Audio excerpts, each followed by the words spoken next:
Assalamualaikum warahmatullahi wabarakatuh. Bismillahirrahmanirrahim. Allahumma salli ala Sayyidina Muhammad wa ala ali Sayyidina Muhammad. A'udzu billahi minasy syaithanir rajim. Al-hajju ashhurun ma'lumat. Faman farada fihinna al-hajja fala rafatha wala fusuqa wala jidala fil hajj. وما تفعلوا من خير يعلمه الله وتزودوا فإن خير الزاد التقوى واتقون يا أولي الألباب. صدق الله العظيم. سورة البقرة 197. Inti melaksanakan ibadah haji adalah menanamkan takwa kita kepada Allah Subhanahu wa taala. Kalau coba bayangkan saat kita berhaji dan nawaitu, kita tinggalkan segala sesuatu yang mubah, la rafatha, sesuatu kefasikan, la fusuqa, dan kita tinggalkan berdapatan wala jidala fil hajj. Agar kita apa? Menjadi orang yang suci. Bersatu pakaian menanamkan kesucian batin. Mengikuti tawaf Safa Marwah. Padahal kita belajar saat kita melaksanakan sesuatu kebaikan, selalu diajar, termasuk anak kita kalau dia lagi mau makan, mana tangan yang bagus, betul? Tapi kenapa saat kita tawaf tidak menarah Ka'bah itu di tangan kita yang kanan? Kenapa tawafnya di sebelah kanan kita yang kiri? Padahal kita belajari tangan yang kanan lebih baik. Karena jantung kita, hati kita di sebelah kiri. Itu menunjukkan kalbu lebih mendekat kepada Baitullahil Haram. Dan semua makhluk Allah, semesta alam, bulan-bulan, bintang, matahari, dan seluruh makhluk-makhluk Allah Subhanahu wa ta'ala yang ada di semesta alam ini, kemudian yang ada juga di dalam langit, di atas langit, yang pertama sambil menuju ke langit yang ketujuh, dan di atas Al-Ka'bah sendiri, sambil ke Al-Baitul Ma'mur, di langit yang ketujuh, semuanya bertawaf seperti itu. Jadi saat kita mengikuti tawaf, berarti kita mensamakan dengan seluruh makhluk Allah yang ada di bumi dan yang ada di langit. Coba bayangkan saat Rasulullah Isra Mi'raj, dan dia menembus sampai ke langit yang ketujuh. Ada di situ Baitul Ma'mur yang disandari oleh Nabi Ibrahim alaihissalam. Dan Rasulullah melihat malaika yang bertawaf. Sekali tawaf 70,000 malaika. Sambil Rasulullah SAW melihat jumlah malaika. Kata malaikat Jibril, ya Rasulullah, orang yang tawaf ini, malaika yang tawaf 70,000, untuk mendapatkan kesempatan tawaf lagi, tidak ada kesempatan sampai hari kiamat. Saking miliaran malaikah yang sedang bertawaf. Diturutkan 7 tawaf, 7 Safa Marwah, 7 jamarat, dan 7 banyak rahasia-rahasia. Karena Al-Fatihah 7 ayat. Lapisan langit 7, bumi 7. Dan segala hari-hari kita dari Sabtu sampai Jumat atau dari Minggu sampai Sabtu itu 7 hari. Jadi banyak rahasia. Di sini memang ada ikatan. Allah tunjukkan rahasia. Walaupun banyak tidak mengerti hikmah dari hitungan jumlah 7 di Safa Marwah atau di Tawaf, tapi kita yakini ada hikmah dan rahasia di belakang itu. Oleh karena itu saya selalu menanamkan kepada jamaah, apalagi kalau sudah di tanah suci, jangan memainkan waktu. Manfaatkan semaksimal mungkin. Kita dalam kesempatan apalagi di hari Arafah. Hari Arafah, hari yang teragung. Sambil Allah sendiri, bagaimana dijelaskan di hadis yang sahih, Allah sendiri bangga dan kagum terhadap hamba-hambanya di padang Arafah. Sambil Allah tunjukkan kepada malaikat, unzuru ya malaikati, lihatlah hamba-hambaku yang datang dari mana-mana. Aku menghapus dosa mereka dan juga membebaskan mereka dari neraka Jahannam. Itu semua di hari Arafah. Oleh karena itu disunnahkan bagi orang yang tidak haji bisa dia mendapatkan keanggunan hari Arafah, berpuasa hari Arafah. Menjadi satu sunnah dari Nabi kita, Nabi Muhammad sallallahu alaihi wasallam. Banyak rahasia yang bisa, kalau kita mau membahas soal rahasia haji, bisa bukan satu pertemuan di TV, bukan satu pertemuan ceramah, bukan satu pertemuan khutbah, bisa berhari-hari, bisa berbulan-bulan, belum tentu kita menghabiskan bahasan kita tentang rahasia haji. Rasulullah sallallahu alaihi wasallam haji cuma satu kali. Memberikan, kenapa Rasulullah SAW haji satu kali? Umrah berapa kali? Tidak tahu umrahnya Rasul berapa kali ya? Spanyol juara dunia berapa kali? Piala dunia berapa kali Spanyol? Rasulullah sallallahu alaihi wasallam 9 kali umrah dan 1 kali haji. Memberikan kebebasan untuk orang yang mampu umrah berkali-kali tidak menjadi masalah. Orang yang tidak mampu hanya 1 kali haji, itulah tuntunan Rasulullah SAW. Bila mampu lebih daripada itu, bagus. Malah saya mendukung dan mensupport orang-orang yang mampu daripada umrah setiap bulan dan haji setiap tahun. Lebih baik membantu orang yang tidak mampu. Hitungan zakat tahun kita bagi bayar untuk bayar haji. Tidak ada kaitan soal umrah dan haji. Boleh orang berhaji walaupun dia belum umrah. Sebagaimana di antara syarat surusan haji, di antaranya kan ada tamattu', ada qiran, ada ifrad. Ifrad kan itu haji, labbaik Allahumma haji. Tapi kalau kita, apalagi di Indonesia, kalau kita orang merasa dan melihat begitu susahnya untuk berangkat haji, belum tentu dengan kumpulan dana, belum tentu kita dapat. Kenapa tidak memanfaatkan kesempatan itu? Sudah ada rezeki, kita segera ke Baitullahil Haram berumrah dulu. Untuk menanamkan rasa rindu dan berdoa di sana di tanah suci, supaya Allah memberikan izinnya dan kemudahannya datang haji. Daripada menunggu 10 tahun, belum tentu dapat. Malah ada yang saya mendengar berita 5 tahun dia menunggu gilirannya, begitu jatuh gilirannya tahun ini, malah dia meninggal tahun ini. Belum dapat dia berhaji. Jadi seperti ini kita bisa memanfaatkan kesempatan. Walaupun harus kita memahami, tidak disyaratkan untuk berhaji yang sah atau haji mabrur, tidak disyaratkan harus umrahnya dulu. Tapi dalam kondisi dan keadaan sebagaimana Rasulullah SAW berkali-kali menunda kesempatan umrah karena kondisi keadaan Makkah, karena masih dikuasai oleh Quraisy dan oleh jahiliyah. Oleh karena itu begitu Rasulullah SAW mendapatkan kesempatan dia mudah, dia menggerakkan umrahnya dulu baru dia berhaji. Walaupun sudah dijelaskan oleh ulama tidak ada kaitan, bisa orang berhaji walaupun tidak umrah sebelumnya. Tapi jelas lebih afdal cara Rasulullah sallallahu alaihi wasallam, lebih baik cara Rasulullah sallallahu alaihi wasallam, lebih sempurna cara Rasulullah sallallahu alaihi wasallam berumrah kemudian berhaji, sebagaimana cara haji Rasulullah sallallahu alaihi wasallam namanya tamattu', umrah, labbaik Allahumma umratan wa hajja, labbaik Allahumma umrah dan haji. Bapak Ibu pemirsa TV One di mana saja berada yang dimuliakan dan diberkahi Allah Subhanahu wa taala. Ada satu rahasia. Waktu kita tawaf maupun Safa Marwah, khususnya susunannya 7, banyak orang bingung saat dia berdoa. Malah ada satu cara mudah dan sederhana. Kenapa kita mengikuti doa berteriak dengan suara-suara keras tapi tidak mengerti intinya dan memahami maknanya?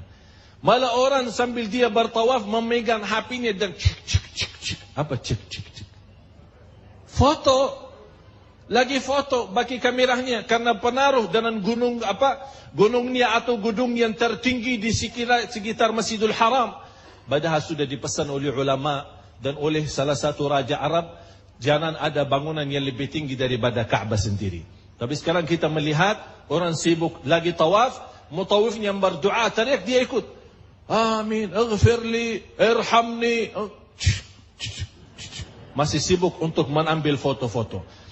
Manfaatkan tawaf daripada sibuk mengikuti yang tidak mengerti artinya atau berdoa dalam bahasa Arab tapi tidak memfahami isinya, lebih baik susunkan tawaf pertama untuk diri sendiri, tawaf yang kedua doakan orang tua, tawaf yang ketiga doakan anak, tawaf yang keempat doakan keluarga, tawaf yang kelima doakan negara kita yang lagi sakit, menghadapi banyak krisis, banyak masalah, punya kewajiban calon para jamaah haji mendoakan negara Indonesia, kemudian mendoakan umat Islam di mana saja berada.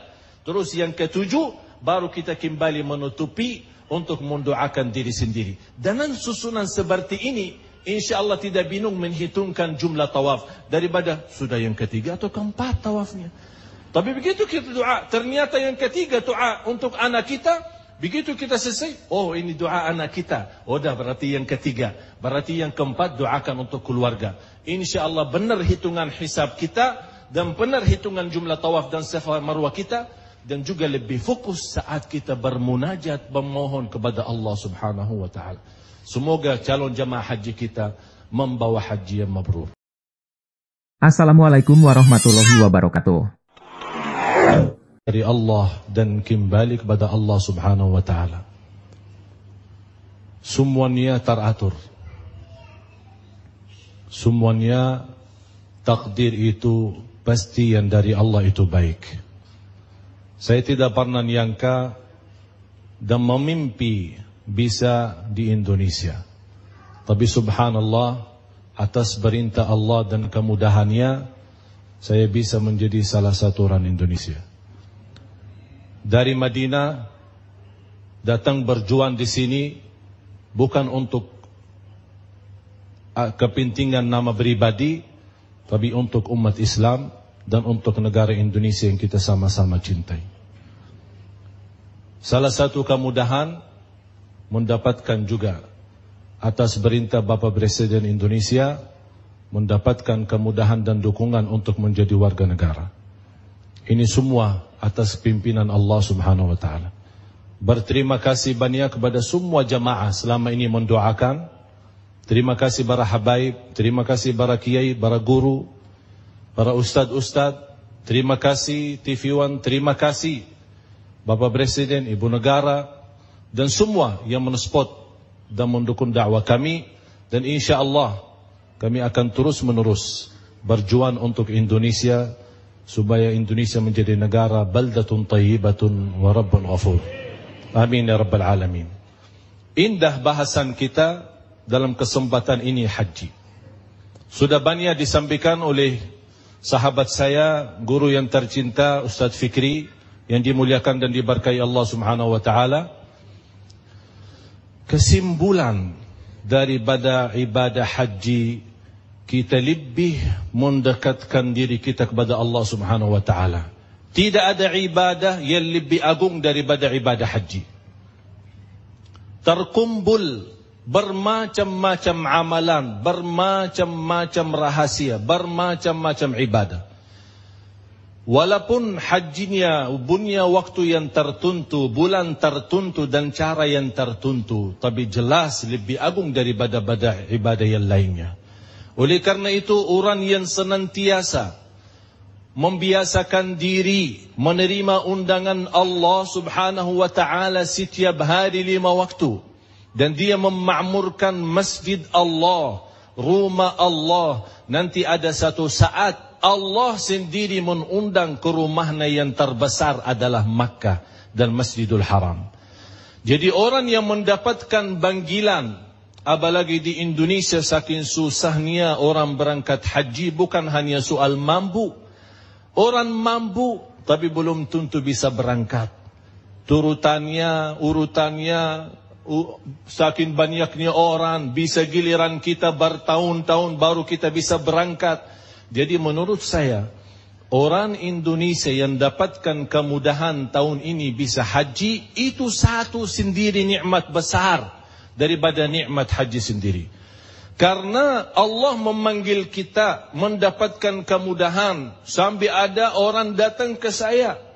Karena saya orang sana, jadi mereka berharap bisa bantu visa. Tolong Syekh, bantuin visa.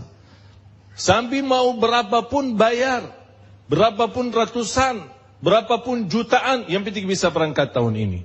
Tapi bukan masalahnya sebatas kemampuan itu, tapi juga ada taufiknya dan kemudahan yang diizinkan oleh Allah Subhanahu wa ta'ala. Tawaf, sa'i, berpakaian ihram, kita tinggalkan dalam ibadah haji sesuatu yang mubah. Sesuatu yang mubah, bermacam pakaian. Tapi kita lepaskan semua untuk kita berihram. Kenapa terpilih ihram putih? Kenapa terpilih kita melepaskan segala pakaian kita, hanya berihram saja? Karena kita tunjukkan kepada Allah Subhanahu wa ta'ala, ya Allah, kita serahkan diri kami dan segala milik kami di dunia ini hanya untuk ridhamu ya Allah. Dan juga bisa terbayang bagaimana saat kita kelahiran ke dunia ini tidak memiliki apa-apa dan mengkaitkan, melipatkan anak bayi dengan pakaian atau dengan apa sebuah tutupan. Ini memberikan tunjuk kepada kita, begitu kita keluar ke dunia tidak memiliki apa-apa, kita juga menuju ke rumah Allah sepertinya tidak memiliki apa-apa. Tunjukkan keyakinan, tunjukkan keikhlasan, tunjukkan kelemahan kita, kemiskinan kita kepada Allah. Dan terbukti, Qul inna salati wa nusuki wa mahyaya wa mamati lillahi rabbil alamin. La syarika lah wa bidzalika umirtu wa ana awwalul muslimin. Alhamdulillahi rabbil alamin. Allahumma salli ala Sayyidina Muhammad wa ala ali Sayyidina Muhammad.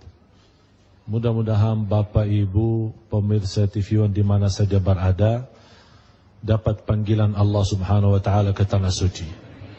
Bagaimana kita sama-sama berkumpul di sini, mudah-mudahan di hadapan Ka'bah dan di hadapan makam Rasulullah sallallahu alaihi wasallam berziarah. Sebagaimana saya tadi jelaskan, soal haji memang banyak rahasianya.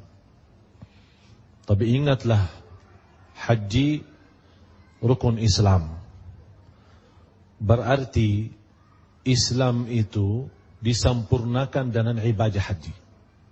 Tapi sayang sekali juga orang yang bertahun-tahun mengumpulkan dana dan biaya untuk berhaji, dan dia menghargai bagaimana bisa mendapatkan kemudahan ke tanah suci untuk haji, tapi dia tidak menghargai panggilan Allah setiap hari adalah 5 waktu. Jadi harus kita orang juga bisa membandingkan secara adil. Malah adil kita yang berlaku sama Allah Subhanahu wa ta'ala. Jangan kita minta Allah yang maha adil berlaku adil sama kita, tapi kita sendiri tidak adil sama Allah. Ibadah haji setahun sekali, dan kita ingin dan punya cita-cita untuk berhaji. Tapi bagaimana Allah mau memberikan kemudahan bagi kita yang kita tidak menghargai panggilan Allah yang setiap hari. Jamaah ramai-ramai ke masjid, memakmurkan 5 waktu berjamaah di masjid. Ini menguatkan tali silaturrahim antara tetangga masjid. Jamaah yang menjaga salat Jumat, itu menguatkan tali silaturrahim antara satu kampung. Jamaah yang menjaga salat Idul Fitri, Idul Adha, ini menjadi salah satu cara Islam untuk menguatkan tali silaturrahim antara kota dan kampung dengan kampung yang lain. Karena kan musalla Id tambah salat kan lebih luas. Dan juga waktu haji, karena kumpulan umat Islam dari mana saja, itulah cara Islam untuk menguatkan tali silaturrahim antara muslim dengan sesama muslim di mana saja berada. Coba lihat keindahan dan kemuliaan Islam. Dan tidak ada nabi, kata Rasulullah SAW di hadis yang sahih, ma min nabiyyin illa wa hajjal bait. Tidak ada nabi kecuali sudah berhaji. Nabi Adam, Nabi Ibrahim, semua para nabi dan rasul. Jangan salah faham Bapak Ibu. Jangan menyangka Nabi Ibrahim yang membangun Al-Ka'bah. Bagaimana ada orang bertanya, Nabi Ibrahim kan membangun Al-Ka'bah, terus bagaimana Nabi Adam berhaji? Ka'bah itu sebelum ada Nabi Adam sudah ada. Cuman Nabi Ibrahim tugasnya apa? Mengulang lagi bangunannya sesudah hancur waktu zaman Nabi Nuh. Saat banjir besar, hancurnya Al-Ka'bah, Allah perintahkan Nabi Ibrahim bangun kembali. dan proses bangun Al-Ka'bah sudah menghadapi 10 kali tahap. Hancur bangun, hancur bangun, hancur bangun, sekarang jadi seperti ini. Padahal kalau kita kembali sejarah, bangunan Nabi Ibrahim tidak sama dengan Ka'bah yang ada sekarang. Malah bangunan Nabi Ibrahim ada 2 pintu. Jadi semua orang bisa masuk dan pintunya ke bawah. Jadi kalau kita masuk di pintu yang kita lihat sekarang, bisa nyebrang ke pintu ke depannya. Tapi karena biaya yang terkumpul di zaman ini, kaitan sejarah, biaya yang terkumpul di zaman Quraisy waktu merenovasi Al-Ka'bah, ternyata biaya yang terkumpul yang halal tidak mencukupi untuk membangun Al-Ka'bah kembali sesuai bangunan Nabi Ibrahim alaihissalam. Jamaah sekalian yang dimuliakan Allah subhanahu wa ta'ala, perlu kita belajar sejarah Al-Ka'bah. Dan juga perlu kita fahami satu hal. Ada satu ancaman Rasulullah SAW bagi orang yang mampu, tapi dia tidak mau berhaji. Rasulullah SAW bersabda, "Man istata'a an yahijja falam yahij, laisa alaihi illa an yamuta yahudiyan atau nasraniyan."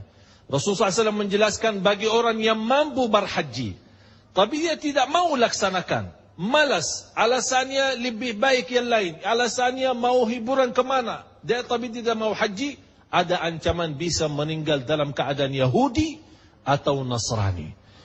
Terus bagi orang yang tidak mampu, tapi dia ingin, rindu, kangen untuk bisa ke tanah suci, tapi tidak mampu, jangan lupa tetap menjaga nawaitu. Innamal a'malu binniyat. Walaupun Anda tahu diri bolos, tidak punya apa-apa, kosong, tidak punya uang, tidak punya usaha, tidak punya kerjaan, dari mana? Mustahil. Itu bisa menjadi mustahil bagi otak kita dan fikiran kita. Tapi bagi Allah, kun fayakun. Kalau bagi Allah mengundang haji, tidak bagi undang-undang negara, dan tidak bagi aturan Arab, dan tidak bagi aturan kerajaan. Kalau sudah ada perintah dari Allah, kun fayakun, selesai. Oleh karena itu, Allah menghargai nawaitu kita. Malah Rasulullah SAW bersabda di hadis yang diriwayatkan Imam Bukhari dan Muslim, "Innamal a'malu binniyat." Langkah pertama untuk beramal nawaitu. Malah hadis yang satu lagi yang lebih indah, "Man nawa hasanatan falam ya'malha." Barang siapa yang nawaitu sebuah kebaikan tapi tidak sempat berlaku kebaikan itu, dapat satu kebaikan. Kalau dia sempat laksanakan, 10 kali lipat kebaikan itu. Berarti jamaah sekalian, dengan nawaitu saja Allah memberikan nilai ibadah itu. Malah di hadis yang lain, "Man nama fi lailatin wa nawa an yaquma minal lail." Barang siapa yang tidur malam hari, ada niat untuk salat malam, tapi kemudian ketiduran. Begitu bangun subuh, ya Allah, lewat salat malamnya, terhitung sudah ditulis oleh malaikat sudah salat malam. Ini menjadi sebuah anugerah dan kemudahan, kemuliaan khususan untuk umat Nabi Muhammad sallallahu alaihi wasallam. Dari nawaitu pun terhitung. Oleh karena itu Bapak Ibu, jamaah sekalian, tolong jaga niat baik. Walaupun Anda menyangka tidak mampu laksanakan sesuatu itu, selalu menghadirkan nawaitu baik.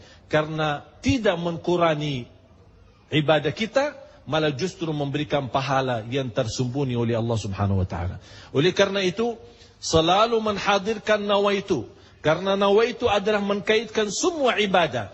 Dan tidak sah ibadah seorang tanpa ada nawaitu. Oleh karena itu, dalam segala gerakan, dalam segala kunjungan dan segala ibadah, selalu kita menghadirkan nawaitu. Lillahi Rabbil Alamin, la syarika lahu, wa bidzalika umirtu, wa ana minal muslimin. Silakan Pak, sebutkan nama dan pertanyaannya. Bismillahirrahmanirrahim. Assalamualaikum warahmatullahi wabarakatuh. Nama saya Anton Suhardianto, Sekretaris DKM Darussalam, Pak. Ahwan Ustaz, saya bertanya ada 2. Yang pertama adalah Idul Adha kita ini bertepatan dengan hari Jumat besok ini. Kira-kira bagaimana sholat kita Jumat itu, sedangkan paginya kita sudah ada sholat Idul Adha. Itu yang pertama. Mohon dijelaskan dengan detail dan yang baik begitu, Pak. Yang berikutnya, kira-kira bagaimana hitung-hitungan kurban kita ini? Kadang-kadang kita cukup 2 saja, satu kambing istri sama suami, sedangkan anak-anak banyak, kira-kira hitung-hitungannya gimana, Ustaz? Baik. Mohon dijelaskan. Terima kasih. Assalamualaikum warahmatullahi wabarakatuh. Waalaikumsalam. Kalau keluarganya 15 berarti beli 15 ekor. Masya Allah. Kita buka restoran itu ya. Satu lagi pertanyaan dari bagian ibu-ibu. Silakan. Sudah dinyalakan mic-nya.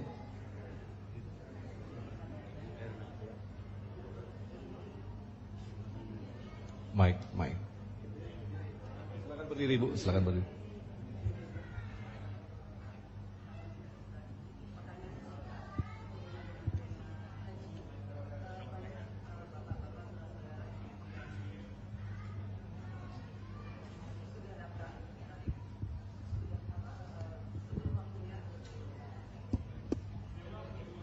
Tolong diulang agar jemaah yang ada di rumah bisa mendengarkan. Baik. Assalamualaikum Pak Ustadz. Singkat pertanyaan saya, sehubungan dengan para jamaah yang sudah daftar haji, mereka kebagian waiting list, tapi pada saatnya sebelum waktunya sudah dipanggil Allah Subhanahu Wa Taala. Bagaimana pahalanya? Terima kasih. Baik, terima kasih Ibu Hajah Eti untuk Ustadz Fikri. Yang pertama untuk Syekh Ali. Kami persilakan. Waktu kita sangat singkat. Baik, pertanyaan dari Ibu tadi bahwa daftar haji 5 tahun, 6 tahun, bahkan ada yang 10 tahun lagi baru berangkat. Kemudian di tengah perjalanan wafat dipanggil Allah. Bagaimana kondisi tersebut? Saya ingin menguatkan apa yang tadi sudah disampaikan guru kita Syekh Ali, bahwa semua berpulang kepada niat. Kalau memang niatnya pergi haji, walaupun belum sampai waktunya, tapi Allah memanggil untuk kembali menghadap Allah, insya Allah pahala hajinya dapat.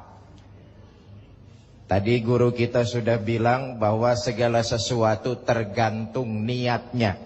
Kalau niat kita memang hanya mencari keridhaan Allah dan memang niat pergi haji, di tengah jalan itu kita dipanggil oleh Allah, mudah-mudahan pahala hajinya kita dapat. Begitu ya Bu ya. Jangan juga, lewat mimbar yang mulia ini kita berharap bahwa tahun-tahun berikutnya mestinya pemerintah Indonesia kita ini mengadakan lobby lagi kepada kerajaan Arab Saudi agar supaya kuota kita ditambah. Karena memang sebagai negara yang mayoritas penduduknya muslim, kita diantaranya yang terbesar tiap tahun ngirimin jamaah kita untuk beribadah haji. Kita berharap tahun-tahun ke depan pemerintah kita mampu mengadakan lobby ulang terhadap penambahan kuota-kuota ibadah haji. Itu saya pikir nanti dilanjutkan oleh guru kita. Silakan. Baik, terima kasih Ustadz Fikri. Mudah-mudahan Pak Menak yang ada di sana barangkali menyaksikan Damai Indonesiaku akan menjadi masukan bagi kita. Silakan, saya ada 2 pertanyaan. Bismillah, alhamdulillah, Allahumma salli ala Sayyidina Muhammad wa ala ali Sayyidina Muhammad. Bagus pertanyaannya. Jatuhnya hari Id adalah hari Jumat. Walaupun sampai sekarang belum isbat, bisa jadi maju mundur ya. Tapi seandainya, bagaimana hukumnya kalau jatuhnya hari Id, siangnya Jumat, langsung di hari Jumat itu? Memang ada berbeda pendapat antara ulama, termasuk antara mazhab sendiri. Tapi yang jelas kesimpulannya, orang yang salat Id tidak ada kewajiban untuk salat Jumat. Tapi sah salatnya kalau dia ikut salat Id dan ikut salat Jumat.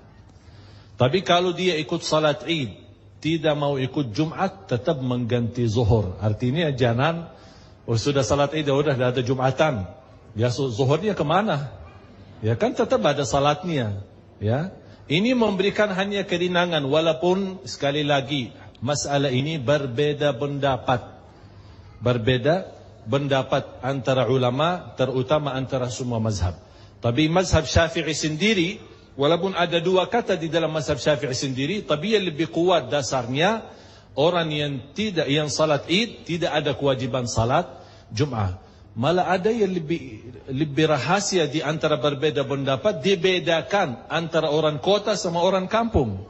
Karena lebih kampung beristiwa atau kondisi di kampung lebih susah untuk melaksanakan dua keadaan apa Id sama kemudian Jumat. Tapi intinya dan kesimpulannya jamaah sekalian, kalau untuk Jumat tetap dilaksanakan, masjid tetap beraktivitas Jumat, tapi yang sudah di antara jamaah yang salat Id, dia tidak mau ikut Jumat, tidak menjadi masalah. Artinya, mana lo habis Jumat? Tidak salat Jumat ya? Jadi mensebarkan fitnah, memang itu sunnah juga. Tidak menjadi masalah. Tapi kalau ikut Jumat dan ikut juga salat Id, kemudian Jumatnya juga tidak menjadi masalah. Dua-duanya benar dan masalah itu luas dan tidak ada menyebarkan persoalan dan berbeda pemahaman gara-gara itu membuat fitnah atau persoalan. Terus yang kedua, ini menjadi salah satu kepentingan masalah kurban yang setiap tahun diributkan. Bagaimana hitungan kurban? Sunnah Rasulullah SAW, sebagaimana di hadis sahih Bukhari dan Muslim, dan sebagaimana di riwayat Abi Daud dan Tirmizi, kemudian Ibnu Majah, Rasulullah SAW berkurban satu kambing. Hadza anni wa an ahli baiti. Sambil Rasulullah SAW sebutkan, ini atas diriku dan keluargaku. Rasulullah SAW berapa istrinya? Tapi kenapa satu kambing? Kembali kepada cerita Nabi Ibrahim, karena sunnah kurban sebenarnya sunnat Nabi Ibrahim alaihissalam. Waktu dia menjalankan perintah mimpinya, mensembelih anaknya, kemudian Allah menggantikan dengan satu ekor kambing. Tapi kenapa tidak menggantikan 5? Karena Nabi Ibrahim, Nabi Ismail, Nabi Ishaq, kemudian istrinya 2 Hajar dan Siti Sarah. Kenapa Allah tidak menurunkan 5? Karena cukup satu keluarga, satu ekor kambing. Sebagaimana penjelasan di surah As-Saffat, surah 37 ayat 107. Kemudian juga di hadis yang diriwayatkan Abi Daud, Ibnu Majah, Ibnu Tirmizi dan yang lain-lainnya, ada seorang datang bertanya Abu Ayyub Al-Ansari, namanya Atha ibn Yasar. Atha ibn Yasar seorang dari tabi'in.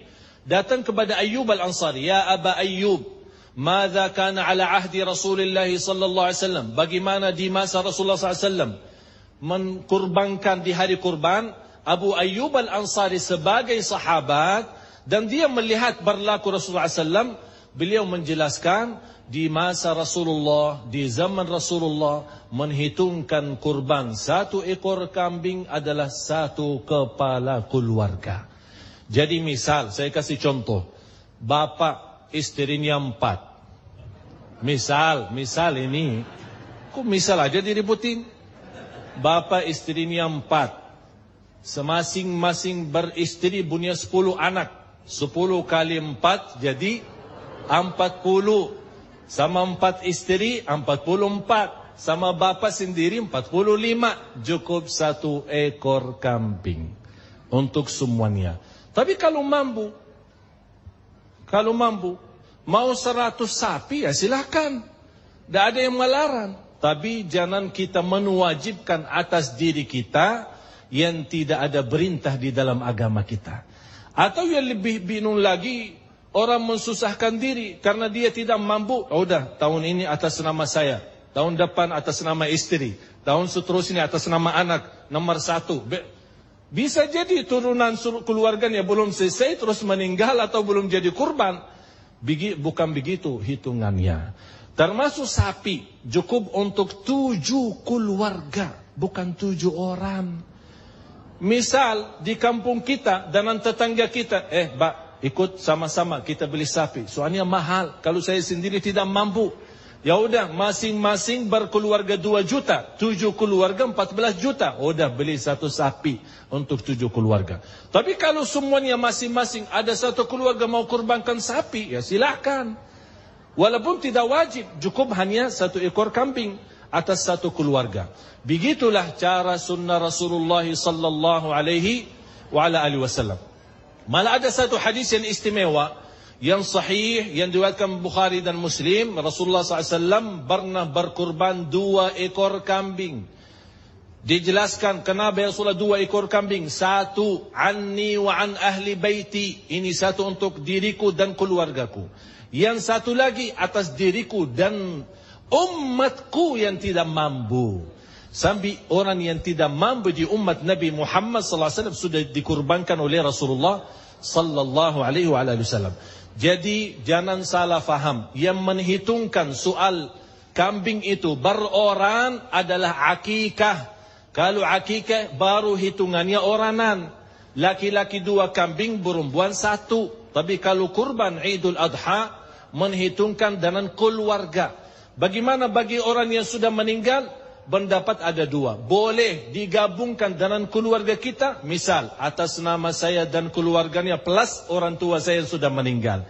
Kalau kita mampu, boleh 1 ekor kambing atas nama keluarga kita dan 1 ekor lagi atas nama orang tua yang telah meninggal. Dan ini sudah yang dijelaskan oleh ulama dengan cara dalil Quran dan sunnah Nabi Muhammad sallallahu alaihi wasallam.